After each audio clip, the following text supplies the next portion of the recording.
So it's been 9 years of amazing time with you, 9 years of doing live and doing everything with you. And it's really been good. And I'm glad that God has brought us this far. And I'm glad I made that decision that day with you. And I'm so excited. You're making me blush. And I'm glad I made a decision with you because reading all the stories of marriages and even some of the ones we've seen, I realized that the decision of who you marry is actually the foundation. If you if you don't get it right, then it's not going to be a good ride. Yeah. But thank God that I can say it's one that I know that I got it right. Oh. And you can say the same thing, right? Yes, I can and I will. Like I said earlier, if I'm to go back again and do this, I'll do it. I'll do it. Look at our children now. I'll do it if I have to go back again. Look at our children. Proof of. Okay, so let's share our experiences. And the reason why we want to share some of our experiences is to let people know that marriage is still a beautiful thing. Yeah. And not just know that marriage is still a beautiful thing. It's something that I believe that God in his wisdom saw it and decided that it is not good for man to be alone, and it's good for us to have companionship, to fulfill destiny, to fulfill purpose. And I believe that what God had in mind was a beautiful one. And that's what I want to share with people, to give people hope, to help encourage people that probably may not be having it smooth in their marriage, or people that want to go into marriage understand that, hey, marriage is good. Forget the fact that you see a lot of marriages failing, but marriage is still a beautiful one. Okay, so one of the things that we went through at the beginning of our marriage was lack of financial planning. That was one mindset that affected us badly, right? We didn't plan well. Let me just break it down. So when we say we didn't plan well, is when you have money, you plan, Abi. We entered marriage without money, but faith. I tell people that I didn't have a budget, I didn't have a plan. All I just had was faith. Now, it's always good to balance it. It's good to have both. And I'm telling you that nothing, as in, I didn't have savings, I didn't have a steady income. I didn't have a business that you can project. That I can say, okay, this business every month can bring me maybe 200,000 as at that time, or 100,000 or 150 or whatever. I had a business, but at that time, I'd ignored the business. I was focusing on ministry. I ignored the business. So the business wasn't doing well. Ministry was giving me the passion and the fulfillment. So at that point in time, I just felt, anyway, since I want to do ministry, maybe I'll just put all in ministry, hoping that something will come out. Enter the marriage with hope. But later I learned that it takes more than hope. It takes more than hope. You need to plan. And it was really serious. And also for me, right, I also had the same issue because I was very big on live by faith, and I was low on the in being intentional about your money. All right. So even though I was doing ministry full time, I had this thing about doing business because I felt like as I'm doing ministry, I don't need to do any other thing. As this my wife did not help matters. As when I said she did not matter, I imagine I will tell you that, see, you don't have to do ministry alone. At least find a way to earn money. You're like, no, it's ministry. God has called me ministry. God has called me. My man, like, now me, God no call. I've been my own missed call. I've been this thing because I was doing ministry and also doing business. But she doing ministry until we flog both of us.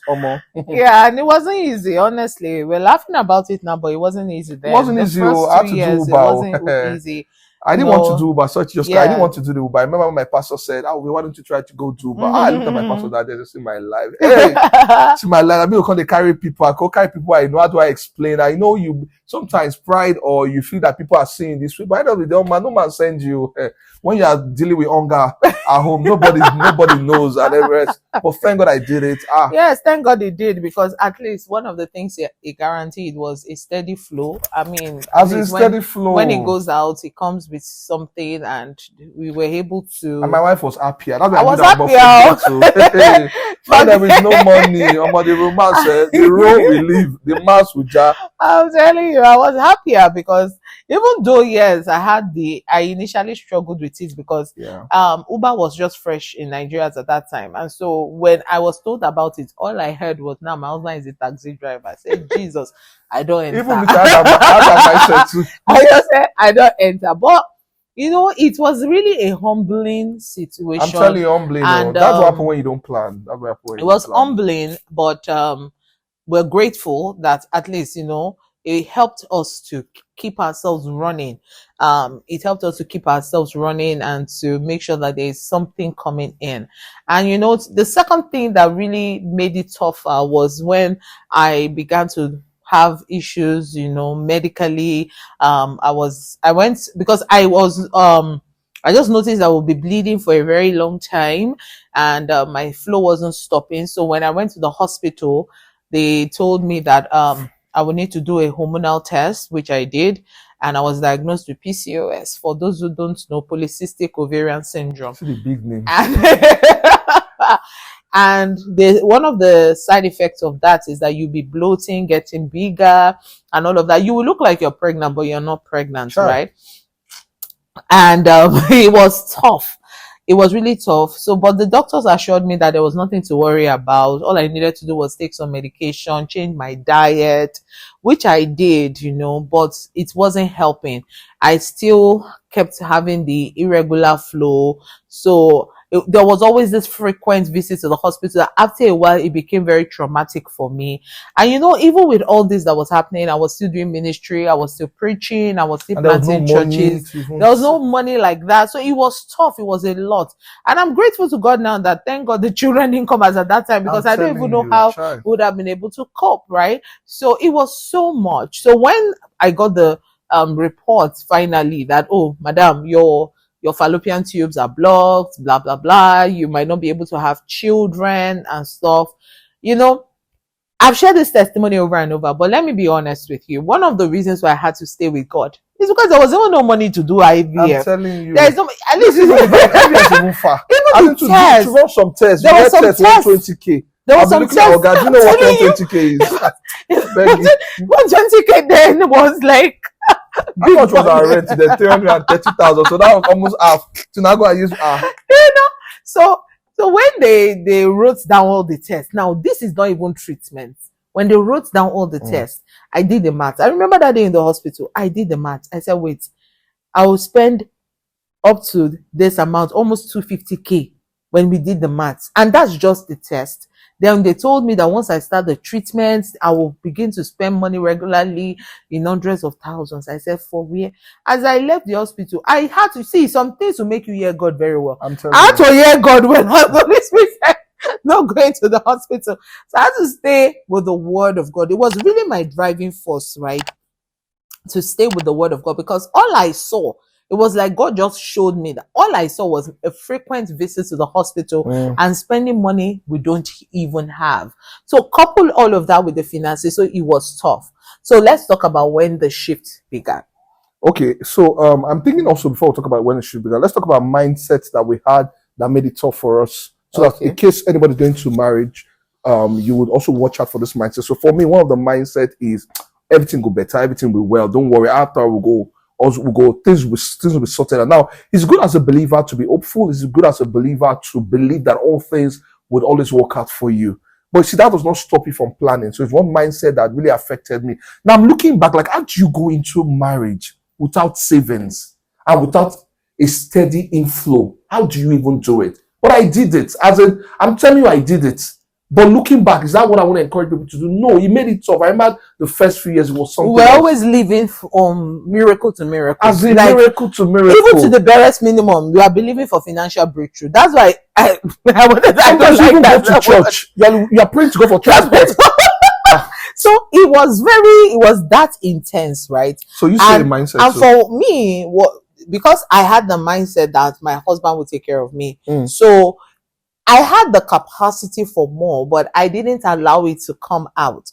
I only channeled it towards ministry work and nothing else. So because I had the mindset that, see, I'm married now, I'm my husband's responsibility.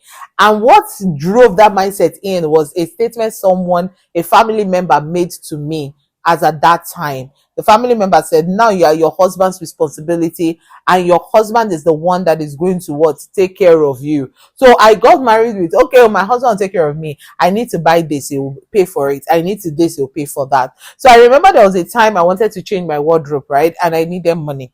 Now look at this is someone that didn't have.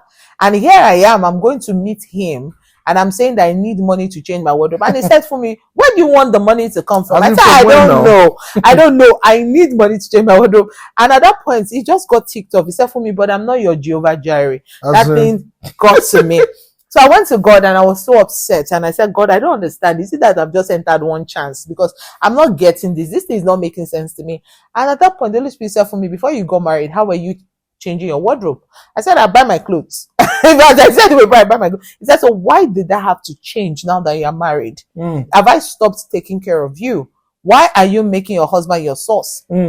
Keep making me your source. Thank you. Keep making me your source. Is a channel, which means whatever you need will come to you. And guys, honestly, just like 2 or 3 weeks after, I got a shipload of clothes from a channel I never expected, right? So the point is, I began to retrain myself from my husband is my source to I have something on my inside that I can monetize, value I can add that will bring an inflow into my life. Yeah. So that's one mindset that she had, which is thinking that because you're married, your husband now is your Jehovah Jireh. I remember that day I said it. I just said out of frustration. I'm not your Jehovah Jireh, because even me myself, I still look onto Jehovah Jireh. Thank God she made that switch, and also that mindset she had that because she was into ministry, that ministry was just all she was built for. Because she finished from university. Are you looking at that thing? Is it recording? Okay. So she had that mindset, and because she finished from university and got into ministry immediately, and so she had not done business and not done anything. Yeah, she was working in church as a church staff and doing ministry, but now it was time for her to make a shift, but she wasn't willing to because she felt that was all she was destined to do. But thank God she made an adjustment. Today she's earning money, and sometimes when I see the money she's earning, I'm really amazed because it takes care of a lot of family things. Let me see which other mindset I will say again that looking back, like I wish I had the change in the mindset. Planning. You see, where you're going to the month, you're going to the year, there's no plan. You're just believing God. As in plan. Even when we had our first child, I remember that. So we had the mind that, or we had believed God, okay, our child will come out as true normal natural childbirth, right? And the hospital wanted to use, it was a general hospital because our mother is a medical person that finished as head of nursing in Louth. So she told us, hey, go use the general hospital. I have influence there. You will get professional treatment, VIP treatment. And we went and registered for antenatal, and we actually got VIP treatment. But along the line, we began to realize, oh, this is not the place we really like to have our give birth. And we later changed to a beautiful hospital inside like a private hospital, excellent hospital. And when we got there, we loved it. This happened to be what we loved. But without realizing how more expenses was now different. Now, this time, when we got to the hospital, they told us, I think as at that time, maybe like 200,000 naira for normal childbirth. We didn't mind. Grace, go. Where is mom? Quickly find out why, then come back quickly. Because if they come here, they will enter the distance. Shall lock the door back? Yeah, come back. No matter. Let's just quickly run. So we got to the hospital. They told us 200,000 normal childbirth. Okay, no problem, and the rest. But as it happened, it was now CS, and the bill was about 400, almost 500,000 about there. And guess what? The child had been delivered. Thank God that, in fact, do you know the funny to them? We could have left the hospital maybe like 2 days after delivery, but they said, okay, they needed to put the child under observation because of jaundice and put her under that blue light equipment and the rest. But at that time, I was even happy that the child was in the blue light because there was not even money to balance to be discharged. So imagine being in hospital and they are asking you how far the balance, and I had balance of maybe 300 and something thousand. At that point, that's when I knew how to call God. I said, God, me and you. Because at that point, I couldn't start calling family members. Who would I call? I say, my wife don't give birth. I don't get money. As in, the responsibility to me, looking back, was just not it and the rest. But thank God, God showed up. Okay, so let me use the opportunity to appreciate people that have been there for us. Because looking at it, this 9 years wouldn't have been amazing, would have been good if people like our pastor wasn't there for us. Pastor Noel Manufo, want to say, or Apostle Noel Manufo, want to say thank you for being there for us. As in, is it the spiritual advice? Is it the fact that we had him to go to talk to? Let me also say this to couples that are already in marriage, or those that want to have people that you can go talk to. I remember Apostle Noel would tell us that let us choose people, and it gave us the option to choose people that we can go talk to, and we both must agree that, okay, If we have issues, maybe I'm talking to her, she doesn't want to listen, or she's talking to me, I don't want to listen. Either of us could go talk to that person without taking permission from each other to talk to that person. So Apostle Noel was one person that I could call anytime. She could call anytime and say, sir, my husband again, he would say, okay, come and tell me. And he would, and also it not up to us to the fact that she wouldn't like it for me to go and tell him. And I also wouldn't like it for me to, but we knew that if it had gotten to that point, we're free to. So that spiritual fatherhood, kindness was amazing. I remember we had issues with rent. Pastor Apostle Noel was there for us. Or is it the car that we got from him? Amazing. My younger sonata was a blessing. And those are just the ones that I'm just mentioning, but there are several other times that it was there for us. Or is it our parents, our father, our mother, my siblings, as in they were all there for us. As in if they were not there for us, it would have been something else. Thank God for the amazing community of family members we had with us. And let me also say this, that it's one of the things that make sure that as married couple, don't think that because we are now married, it is we versus the world. No. Yeah. Don't cut away from family members. There's been times that I've had issues with some of my siblings, and I will say, you know what, I'm not talking to this, but I'm not talking to this person. But after a while, when I come back, and now you're like, you were just not being wise. Yes. You're not just being wise. Yeah, and also this is for we women, right? Don't see your in-laws as your enemies. They are not.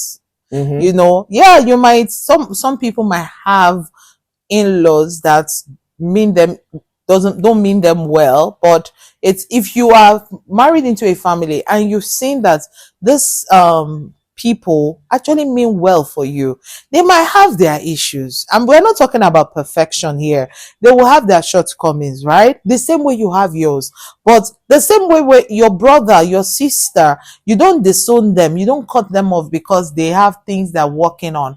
They're still family. It's the same way you embrace your in-laws. I had to learn that in the course of the marriage, you know, because I used to get easily offended, like, why did she talk to me like this? Why did she do that? And I realized I wasn't helping. So I had to grow a tough skin, and I had to love. And just by, I decided I was no longer going to see their flaws. I wasn't going to see their issues.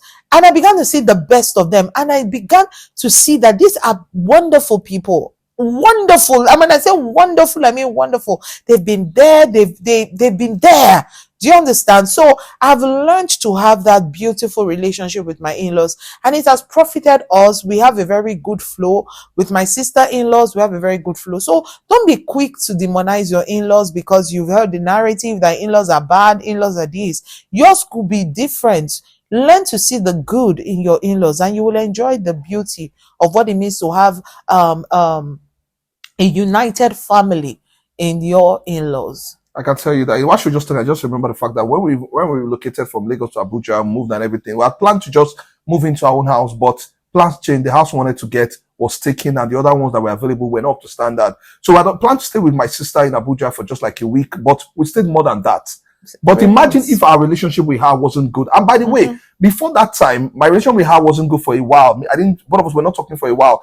I just felt, I bet day your day, make a day my day. But later, I gave myself brain. Thank God I got help because God saw what's coming. I gave myself brain. I had to humble myself, even though I felt she was on and wrong and everything. But thank God that I had to do that. We became parties again. And when it was now time for us to stay at a place for a while, I'm talking about more than a month, more than 2 months, we able to say she made it very comfortable. Let me just say, Adrian, thank you so very much. Yeah. We really love you. She made it comfortable so for the entire family. I'm talking all of us. We moved to Abuja, stay in our place. And it helped us to take our time to get the beautiful place we are staying. Because we would have stayed some other place in Abuja that looking back, we would have been regretting that why did we move there? So family members are key. Community, please understand that though you guys are married, you must have a good community around you. Friends, family members, church community. Make sure you have a pastor that you can always call. I know that a lot of pastors have messed people up. A lot of pastors have made it look like, but see, you cannot do without it. You know, so let's talk about other things. Yeah, and if we're going to wrap up, one of the things that I would just like to say is that no season lasts forever. Yeah.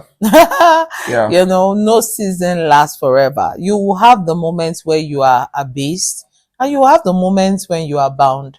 We've experienced both, and I can boldly say that no season. Yeah. So what do? Be grateful to God for wherever season you are in.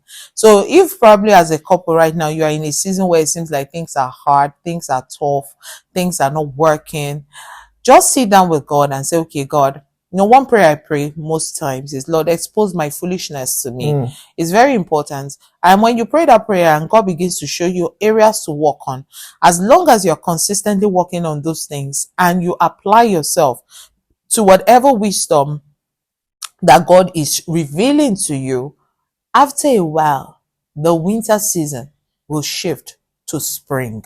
Your spring will come, that newness, that freshness. We've experienced it. We're still experiencing it. I mean, the way the season changed, it was like, and that's why we can laugh about where we are coming from. And it's one of the things that really makes us to help couples as family life practitioners. Like, we really want to help couples, because there are things that you will go through in your marriage that you will want to start thinking of divorce. You're like, oh, it's not working, blah, blah, blah. But all you need to do is just stay patient and consistent, and you will see the things that you desire come to pass after a while. Yeah, let me also say this. One mindset that also helped both of us is that before coming into marriage, we both had this mindset that, we stay here, we die here. There's no escape. Till death do us part. As in, sometimes when I hear couples say things like, what can your husband do to you that you divorce him if he does that? Oh, there's not even what can he do, because neither of us were going anywhere. So what he did is he made us realize that. So sometimes we'll quarrel. I don't feel like talking to her. Just don't feel like, ask myself, you still have to settle with this lady. You still have to. So why elongating it? Then also, that mindset I also had was that there is an enemy, the devil, that is looking for opportunity.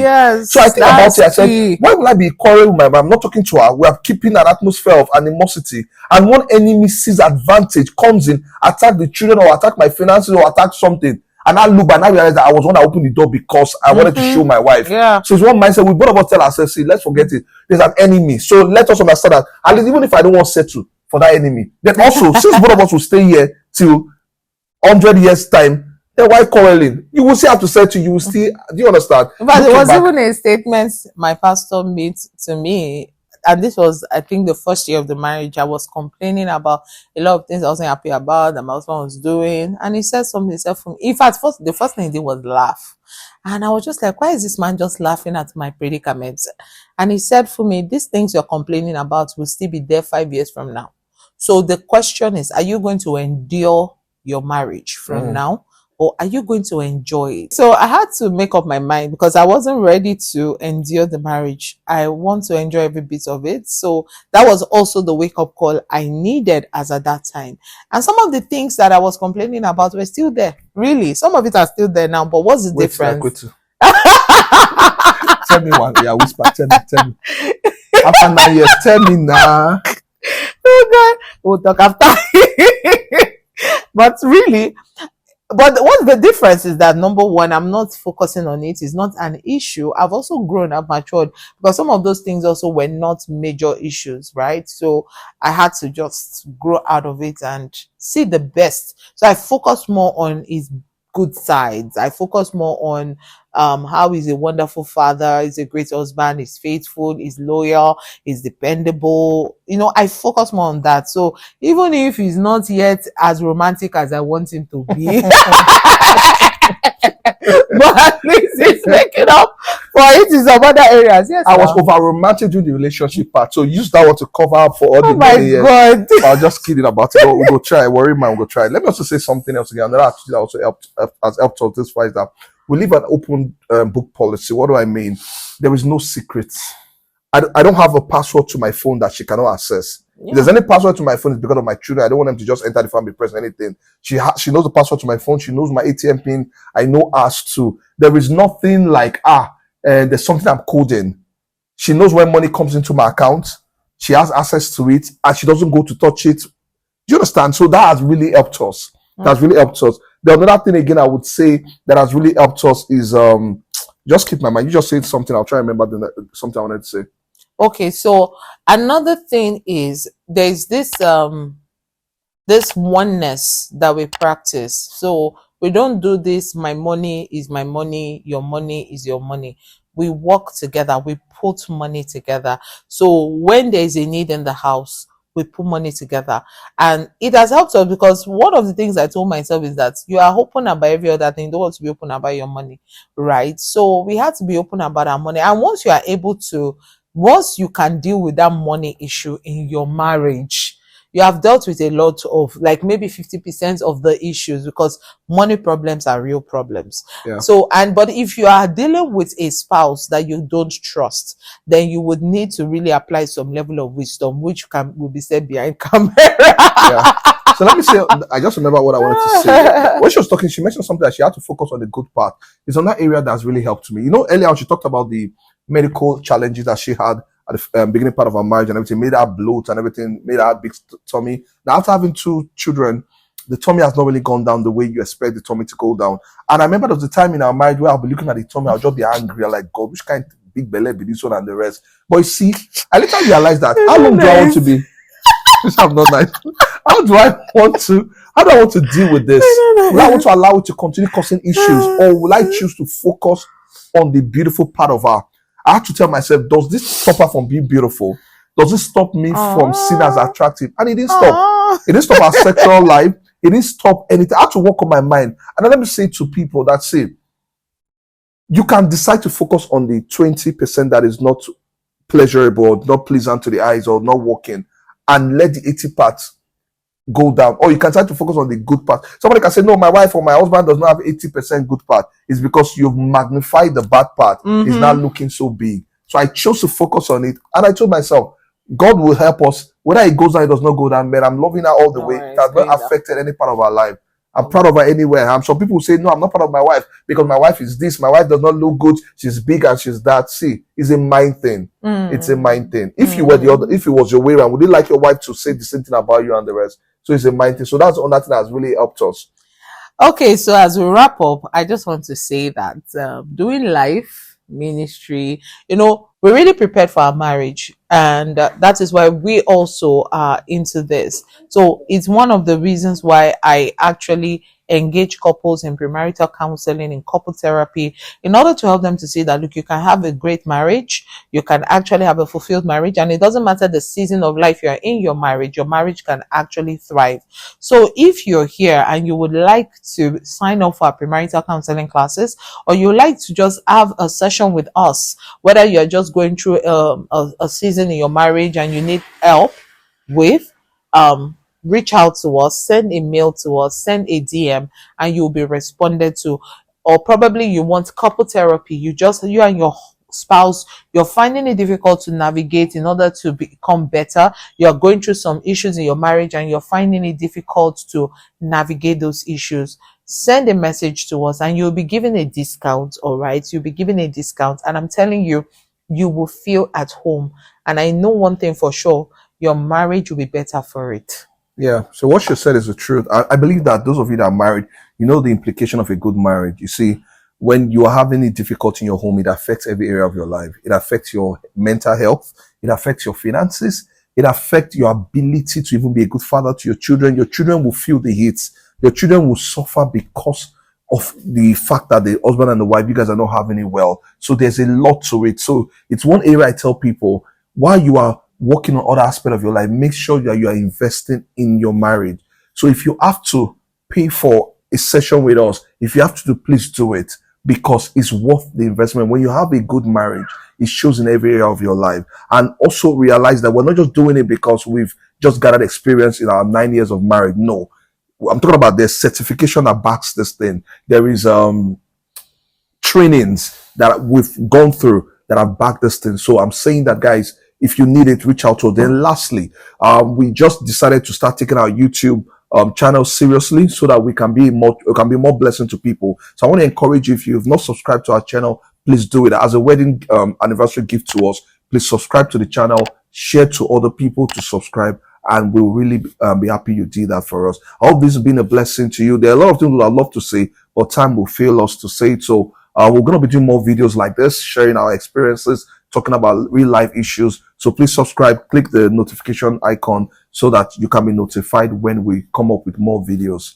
Thank you very much. All right, thank you. So this is to say happy anniversary. Yes, so happy anniversary. It's been 9 years, actually. Yeah. 9 years of beautiful experiences, 9 years of learning, 9 years of doing life with you. So okay.